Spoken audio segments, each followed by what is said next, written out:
What if routine work just did itself? In Microsoft Teams, workflows turns everyday actions into automated steps. So you don't have to worry about code with that.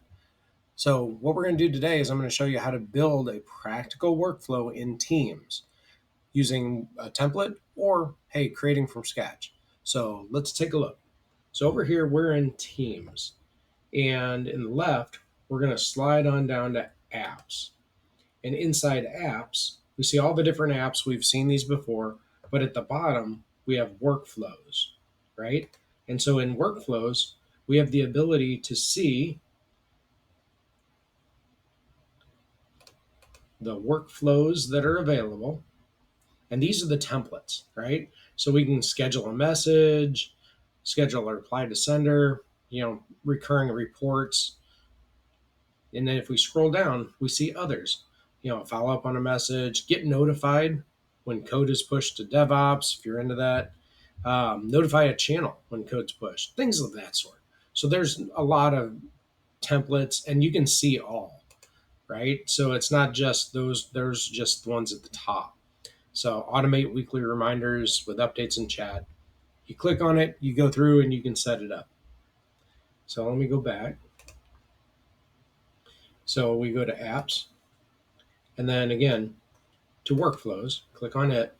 Now say we wanted to create our own. So let's go ahead and manage workflows. And once we're in here, we can build from scratch. So when we build that scratch, we can select a trigger and then select an action. So by clicking, hey, what are we looking for? Items and files. For a selected file, file is created, when a file is modified. So lots of these we've seen.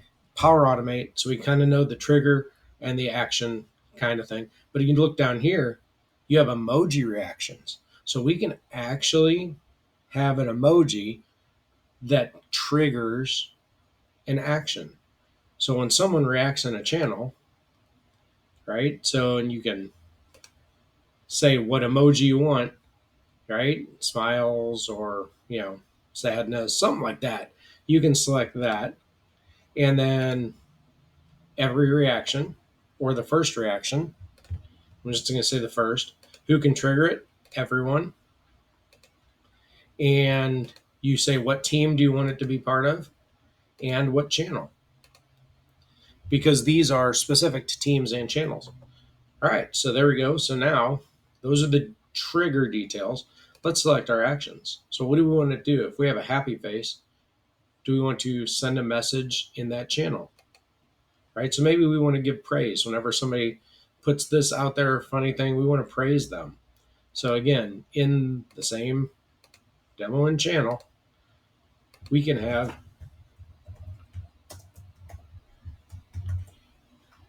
or maybe it's just a reaction. Since there was a smiley face, you say funny, right? LOL. So whenever you see a smiley face, then you reply funny LOL. Save it. Boom. So now that is an option inside that team and channel that whenever there's a smiley face in a message, first time, it's going to say funny LOL. All right. So that is just an overview of the workflow inside Microsoft Teams for teams and channels.